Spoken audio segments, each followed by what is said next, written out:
ఇలాంటి చెట్లు నేటి తరానికి పరిచయం కూడా లేకుండా పోతున్నాయి. అయితే సాధారణ చింతకాయతో పోలిస్తే కాస్త వగరు, తీపి కలగలిసిన విలక్షణమైన రుచిని కలిగి ఉంటాయి ఈ కాయలు. అందుకే వీటిని సీమచింత అని ముద్దుగా పిలుచుకుంటారు.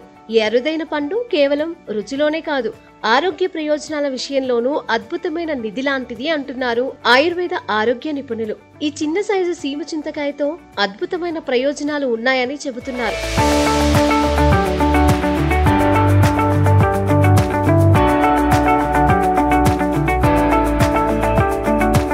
గులాబీ, ఎరుపు, తెలుపు రంగుల్లో ఉండే సీమ చింతకాయలు కాస్త తియ్యగా, వగరుగా ఉంటాయి. కానీ ఇందులోని పోషకాల విషయానికి వస్తే vitamin A, vitamin B, vitamin C, magnesium, iron, copper, phosphorus, proteins, యాంటీ ఆక్సిడెంట్లు పుష్కలంగా నిండి ఉన్నాయి. సీమ చింతకాయలు రోగనిరోధక శక్తిని పెంచడంలో అద్భుతంగా పనిచేస్తాయి. వీటిని తినడం వల్ల ఒత్తిడి, డిప్రెషన్, ఆందోళన వంటి సమస్యలు దూరం అవుతాయి. జ్ఞాపక శక్తి, మానసిక స్థితి, ఏకాగ్రతను పెంచుతాయి. సీమ చింతకాయలో ఉండే విటమిన్ సి రోగ నిరోధక శక్తిని పెంచి కఫాన్ని తగ్గిస్తుంది. గొంతు, చిగుళ్ళు, నోటిపూత నివారణకు ఉపయోగపడుతుంది.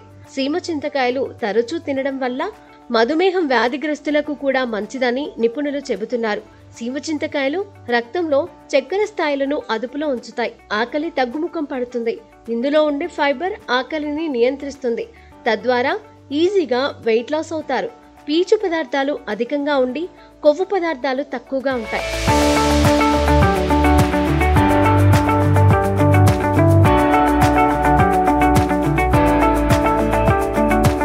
సీమ చింతకాయలు చర్మంపై నల్లటి మచ్చలను తొలగించి చర్మాన్ని కాంతివంతంగా చేస్తుంది. తరచూ సీమ చింతకాయలను తీసుకోవడం వల్ల జుట్టు రాలడం తగ్గుతుంది. వీటి విత్తనాల నుంచి తీసిన నూనెను సబ్బుల తయారీలో వాడతారు.